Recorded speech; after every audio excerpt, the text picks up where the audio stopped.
રાજ્યમાં ગ્રામ પંચાયતની ચૂંટણીને લઈ શરૂ કરાઈ તૈયારીઓ। પંચાયતની ચૂંટણીને લઈને ચૂંટણી કમિશનર કરશે રિવ્યુ બેઠક। તમામ કલેક્ટરો સાથે સાંજે ચૂંટણી કમિશનર બેઠક કરશે। વિડીયો કોન્ફરન્સના માધ્યમથી કલેક્ટર સાથે તેઓ સમીક્ષા કરશે। ટૂંક સમયમાં ચૂંટણી પંચ જાહેર કરી શકે છે ચૂંટણીની તારીખ। તો આ મહત્વપૂર્ણ સમાચારને લઈને વધુ વિગતો સાથે સંવાદદાતા મેહુલ આપણી સાથે લાઈવ જોડાઈ ગયા છે।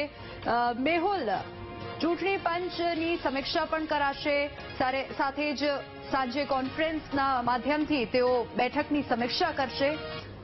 શું છે વધુ અપડેટ મળી રહી છે?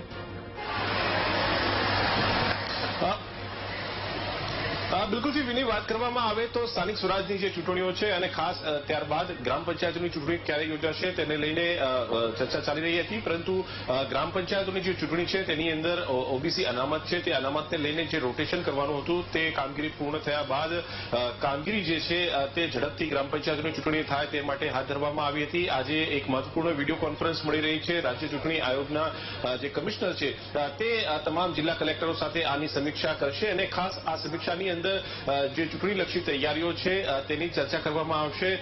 ગ્રામ પંચાયતોની જે ચૂંટણી છે તે ચૂંટણી માટે બેલેટ પેપર, મતદાન મથકો સહિતની તમામ જે બાબતો છે તેને તૈયાર કરવા માટે અગાઉ પણ સૂચનાઓ આપવામાં આવી હતી।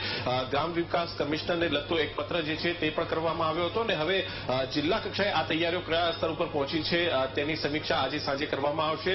તમામ જે કલેક્ટરો છે તેમની પાસેથી ફીડબેક પણ લેવામાં આવશે। લગભગ 8,400 થી વધુ જે ગ્રામ પંચાયતો છે તેની ચૂંટણી થવા જઈ રહી છે।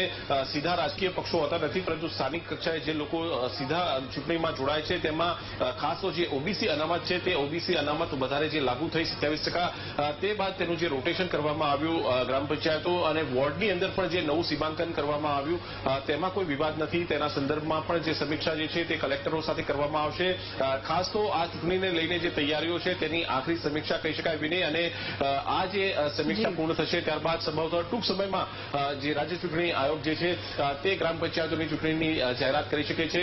આ પહેલા ગુજરાતમાં 2 વિધાનસભાની જે પેટા ચૂંટણીઓ છે તેની પણ જાહેરાત થઈ ચૂકી છે અને હવે રાજ્ય ચૂંટણી આયોગ જે ગ્રામ પંચાયતોની બાકી રહેલી ચૂંટણી છે, મધ્યસત્ર ચૂંટણીઓ છે, તેની તારીખની ટૂંક સમયમાં જાહેરાત કરશે। વિનય। જી મેહુલ, આભાર સમગ્ર માહિતી બદલ।